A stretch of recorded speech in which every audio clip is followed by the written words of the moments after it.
Hello students, तो ये है एचटेट का सीडीपी का प्रीवियस ईयर पेपर।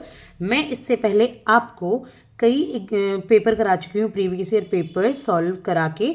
तो अब हम स्टार्ट करते हैं 2019 के पेपर से। 2020 तक मैं आपको करा चुकी हूँ, 2019 के भी मैं आपको हिंदी, इंग्लिश और हरियाणा जीके के प्रीवियस ईयर क्वेश्चंस करा चुकी हूँ। तो चलिए आज 2019 के सीडीपी के करते हैं और 2019 का पेपर हमारा कंप्लीट हो जाएगा। बस क्वांटिटेटिव एप्टीट्यूड रीजनिंग का आपका रह जाएगा 20 नंबर का, जो जिसकी तैयारी आप खुद से करें, ठीक है, या फिर आप स्पेसिफिक उसी की वीडियो देख लें, वो मैं यहाँ पर नहीं करा रही हूँ। तो चलिए स्टार्ट करते हैं सीडीपी से। तो सीडीपी का पहला क्वेश्चन है आज, according to Vygotsky a range of task too difficult for the child to do alone but possible with the help of adults and more skilled peers is called. भाई Vygotsky की एक theory है जिसमें socio cultural theory है, जिसमें इन्होंने कहा है कि जो एक टास्क है किसी चिल्ड्रन के लिए ना, कोई काम बहुत हार्ड होता है, कोई कभी डिफ़िकल्ट होता है, लेकिन अगर एडल्ट उनकी हेल्प कर दें या जिन लोगों को वो काम आता है वो स्किल्ड पीयर अगर उनकी हेल्प कर दें, तो इसको क्या कहा जाता है? ये जो प्रोसेस होती है इसको क्या कहा जाता है? तो इसको कहा जाता है JPD, zone of proximal development. अगर आपने बाइगोत्स्की की थ्योरी पढ़ी है तो वहाँ ये बहुत क्लियरली दे रखा है, और पूरी की पूरी थ्योरी कहें तो इसी टाइप की है, इसी के नाम से ही है। तो जोन ऑफ प्रॉक्सिमल डेवलपमेंट इसका आंसर हो जाता है। एचटेट, पीआरटी, टीजीटी, पीजीटी तीनों के लिए ही है ये। तो आप अगर किसी भी उसकी तैयारी कर रहे हैं यहाँ पर लेवल की, तो आपको यहाँ से हेल्प मिल जाएगी। इसके बाद है, which of the following psychologist defined adolescence as adolescence is that span of years during which boys and girls move from childhood to adulthood mentally, emotionally, socially and physically. किस साइकोलॉजिस्ट ने ये कहा है कि जो एडोलसेंट उम्र है, यानी कि जो आपकी आपकी टीनेजर जो एज होती है 13 to 18 ईयर्स वाली, तो उसमें जैसे जैसे उम्र बढ़ती है ना बॉयज़ और गर्ल्स की, वो चाइल्डहुड से एडल्ट में बदलने लगते हैं, चाहे मेंटली हो, चाहे इमोशनली हो, चाहे सोशली हो, चाहे वो फिजिकली हो। तो किसने कहा है? देखिए, एडोलसेंट की ये डेफिनेशन हर साल पूछी गई है अलग अलग साइकोलॉजिस्ट के द्वारा। तो एक बार जरूर कहूँगी कि सीडीपी की कोई भी बुक आपके पास हो या एडोलसेंट से रिलेटेड कोई वीडियो आप देखना चाहें तो देख लीजिए, पर बुक से पढ़ेंगे तो ज़्यादा बेहतर है, क्योंकि सारी डेफिनेशन बुक में ही होती हैं।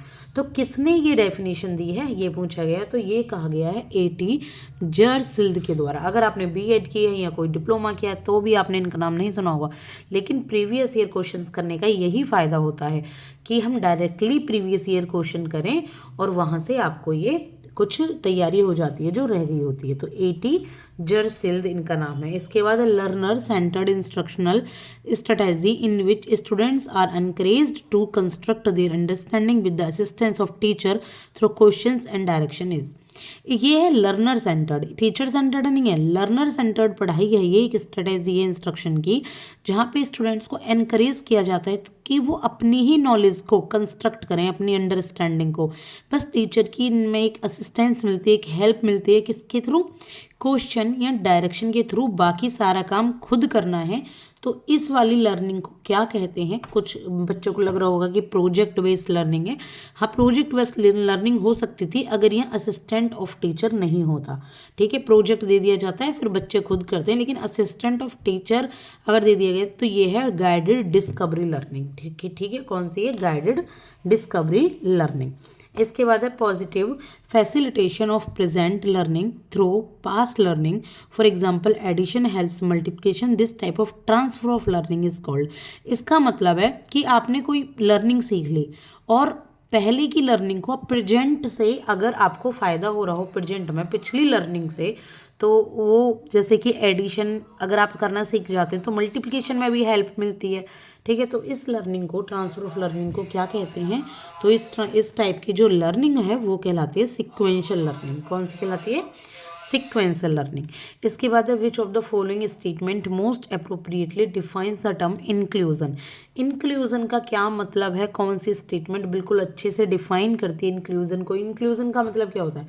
सम्मेलन, बिना किसी भेदभाव के सब आपस में मिलकर पढ़ाई करें। यहाँ तो इंक्लूजन का मतलब यही है। तो क्या है मतलब, हमें ये देखना है सबसे बेस्ट। तो मैं एक पढ़ रही हूँ जो इसका आंसर ही है सबसे best. Educating children with special needs full time in regular classroom. भाई रेगुलर क्लासरूम में ना जो स्पेशल नीड के बच्चे होते हैं उन बच्चों को स्पेशल नीड देकर स्पेशल टाइम देकर पढ़ाना ही इंक्लूजन होता है। ठीक है, स्पेशल स्कूल में पढ़ाना इंक्लूजन है? बिल्कुल भी नहीं। स्पेशल क्लासरूम में पढ़ाना है? बिल्कुल भी नहीं। या special needs most of time देनी है रेगुलर क्लास में? बिल्कुल नहीं। नॉर्मल पढ़ाई है फुल टाइम, जैसे आप दूसरे स्टूडेंट्स को पढ़ा रहे हैं, तो दैट इज कॉल्ड इंक्लूजन। ठीक है, आई होप कि आपको समझ आ गया होगा। इसके बाद question number 6, that is which of the following programme is not suitable for gifted children. जो गिफ्टेड चिल्ड्रन है उनके लिए कौन सा प्रोग्राम सुटेबल नहीं है? गिफ्टेड का मतलब क्या है? जिनका अच्छा IQ लेवल है, बढ़िया, जिनको चीज़ जल्दी से समझ आ जाती है। होते हैं ना कुछ स्टूडेंट्स, आपने क्वेश्चन दिए नहीं कि बिना क्वेश्चन लिखे वो आंसर लिख के आपको दे देते हैं, ऐसे स्टूडेंट्स होते हैं। तो इसमें क्या स्पेशल क्लासेस उनको दी जानी चाहिए? हो सकता है भाई स्पेशल क्लासेस दी जाएं, ऐसा तो नहीं है कि स्पेशल क्लासेस वो इंटेलिजेंट नहीं है इसलिए दी जा रही हैं। नॉर्मल लिखा हुआ रिमेडियल टीचिंग। क्या आपको लगता है कि जो स्टूडेंट्स हैं गिफ्टेड उनको रिमेडी की ज़रूरत पड़ती है? भाई उन्हें ऑलरेडी सब कुछ आता है, तो रिमेडी की तो बिल्कुल ज़रूरत नहीं पड़ेगी। तो ये सुटेबल नहीं है, तो आंसर क्या हो जाएगा? Number B.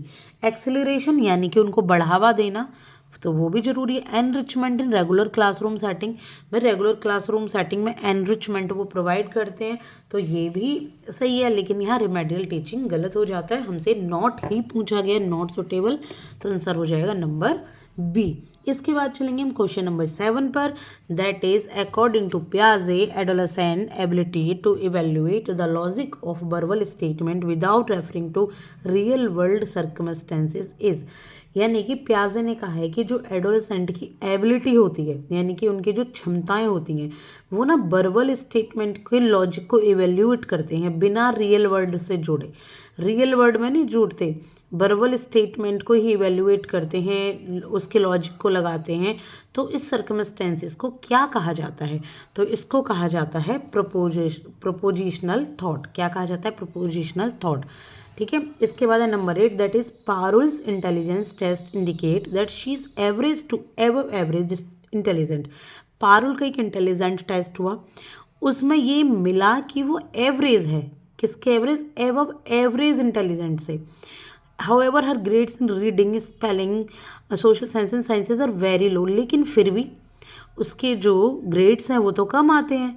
Her maths grades are quite high and her writing skills are adequate, Parul most likely has. तो उसके जो ग्रेड्स हैं अच्छे हाई होते हैं, किस में?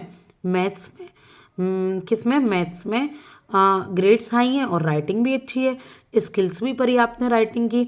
तो पारुल को क्या हो सकता है? जो पारुल रीडिंग, स्पेलिंग और सोशल साइंसेज में अच्छी नहीं है, तो इनको जो दिक्कत हो सकती है पढ़ाई की, इसको कहते हैं डिसलेक्सिया। ठीक है, इसमें कुछ स्पेसिफिक सब्जेक्ट्स में बच्चा अच्छा होता है, बाकी कुछ चीज़ों को पढ़ने और सुनने समझने में दिक्कत आती है, बोलने में दिक्कत आती है, तो उसको कहते हैं डिसलेक्सिया। क्या कहते हैं? डिसलेक्सिया। ठीक है, तारे जमी पर मूवी है, वो भी इसी से रिलेटेड है, आप देख सकते हैं। इसके बाद है according to Gardner the ability to detect and respond appropriately to the moods, temperaments, motivations and intentions of others is known as. Gardner के अकॉर्डिंग अगर हम बात करें तो वो एबिलिटी जिससे दूसरे के मूड का, दूसरे के टेम्परामेंट का, कि कितना मतलब बंदे का दिमाग गर्म हो रहा है या ठंडा हो रहा है, किसी के मोटिवेशन का और इंटेंशन का पता लग जाए, तो उसको क्या कहते हैं? उस स्किल को कहा जाता है आपकी इंटरपर्सनल इंटेलिजेंस। ठीक है, 8 तरीके की इंटेलिजेंस दी है ना गार्डनर ने, तो उनको क्या कहा जाता है? Interpersonal intelligence. तो ऐसे जो लोग होते हैं वो दूसरों को पहचान लेते हैं। इसके बाद है number 10, the democratic organisation of school influence learning, this factor of learning is related to. कि एक है डेमोक्रेटिक ऑर्गेनाइजेशन स्कूल का। ठीक है, डेमोक्रेटिक ऑर्गेनाइजेशन है स्कूल का, यानी कि जो एनवायरनमेंट है वो डेमोक्रेटिक है। स्कूल इन्फ्लुएंस लर्निंग का ये जो फैक्टर है लर्निंग का, ये किससे रिलेटेड है? नंबर 10, दिस इज क्वेश्चन, तो ये रिलेटेड है सोशल एस्पेक्ट से। ठीक है, ठीक है, किससे रिलेटेड है? सोशल एस्पेक्ट से, सोसाइटी से रिलेटेड है ये। इसके बाद number 11, that is which of the following type of learning style is used when students approach of learning material in A way that helps them understand the meaning of materials. यानी कि इनमें से कौन सा लर्निंग का style है वो use किया जाता है जब स्टूडेंट का जो अप्रोच होता है लर्निंग मटेरियल का वो इस तरीके से होता है कि वो उस मीनिंग को समझने लगते हैं जो उन्होंने समझा है पढ़ा है, तो इसको कहते हैं डीप स्टाइल। क्या कहते हैं? Deep style. ये क्वेश्चन 11 तक मैं करा चुकी हूँ, अभी मैं और कंटिन्यू करती हूँ। 15 तक मैं इनको कंप्लीट करूँगी, फिर 16 से 30 तक मैं नेक्स्ट वीडियो में दूंगी आपको ये क्वेश्चन। अब question number 12, that is which of the following is good assessment strategy to avoid cultural bias. अगर कल्चरल वायस है, इनकी जो संस्कृति में जो भेदभाव होता है, अगर उसको अवॉइड करना है तो कौन सा अच्छा असेसमेंट हो सकता है? तो ये है assess students using a variety of methods. बहुत सारे मेथड यूज़ कीजिए तरीके तरीके के। तो ऐसा नहीं है कि बच्चे सिर्फ एक ही कल्चर में फंस कर रह जाएंगे, एक ही तरीके से सीखेंगे, अलग अलग तरीके से बच्चे उसको सीख पाएंगे। इसके बाद है question number 13, that is Rohan is reading a latest Baahubali comic book because he can not wait to see what happens to Baahubali and his family. This is best example of. भाई रोहन ना बिल्कुल उत्सुक है कि वो लेटेस्ट बाहुबली कॉमिक को जल्दी से पढ़ ले, क्योंकि वो नहीं इंतजार कर सकता कि बाहुबली मूवी आए, उसकी फैमिली के साथ क्या हुआ। तो ये किस टाइप का है, ये किस टाइप का एग्जाम्पल है? तो ये जो एग्जाम्पल है ये है आपका ओनली इंटरेस्टिंग मोटिवेशन। अंदर से मोटिवेशन आ रही है, मैं इसको देख लूँ। जैसे आजकल आप लोग देखते होंगे सीरीज़, एकदम सीरीज़ ख़त्म होने वाली होती है तो सीरीज़ वाले एक ऐसा वो डाल देंगे उसमें पंच कि आपको अगला देखने का मन कर जाता है कि आगे क्या होगा, नेक्स्ट क्या है। तो वो अंदर से जो आपके आते हैं नहीं, पहले मैं नेक्स्ट देख लूँ, तो that is called interesting motivation. ठीक है, बाहर से नहीं है कि किसी ने आपको बताई भाई उसे देख, फिर आप देख रहे हो। इसके बाद है 14, that is learning situation in which multiple partner stimulate and encourage one another is called. एक लर्निंग सिचुएशन है जहाँ पर मल्टीपल जो पार्टनर होते हैं, यानी कि बहुत सारे पार्टनर एक दूसरे को एनकरेज करते हैं पढ़ने के लिए, सीखने के लिए, तो इसको क्या कहते हैं? इसको कहते हैं कोऑपरेटिव लर्निंग। क्या कहते हैं? Cooperative learning.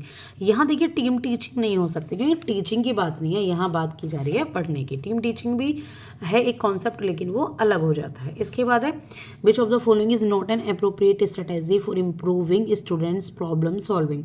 यानी कि स्टूडेंट्स के अगर प्रॉब्लम को सॉल्व करना हो तो उस स्ट्रेटेजी के लिए कौन सी अप्रोप्रिएट नहीं है। हमने नहीं की बात करनी है, तो जो नहीं है वो है आपकी number 15 is functional fixedness of students. यानी कि स्टूडेंट्स को ना फिक्स कर दिया जाए, उसके सीखने को फिक्स रखा जाए, तो ये अच्छी स्ट्रेटेजी नहीं है। बाकी सब अच्छी स्ट्रेटेजी हैं, एक बार आप पॉज करके देख सकते हैं। इसके बाद है क्वेश्चन नंबर 16। तो मैं 16 से 30 तक नेक्स्ट वीडियो में कराती हूँ, नेक्स्ट क्लास में। अभी नहीं हो पाएगा, बहुत लंबी क्लास हो जाती है जिसको अपलोड करने में, या आप लोगों को भी दिक्कत होने लगती है पढ़ने में। आई होप कि आपको समझ आ रहा होगा। जो आपको क्वेश्चन लगते हैं ना बहुत इंपॉर्टेंट है, तो आप एक बार ना उनके नोट्स बना लो। क्वेश्चन मत लिखो, एक स्टेटमेंट में नोट बना लो, एक सिंगल लाइन में, तो आपको वह समझ आ जाएगा। ठीक है, तो best of luck for your upcoming exams, और चैनल को सब्सक्राइब कीजिए अगर नहीं किया हो तो। आपको आपके अपकमिंग एग्जाम्स के लिए बहुत हेल्प मिलने वाली है। Thank you so much.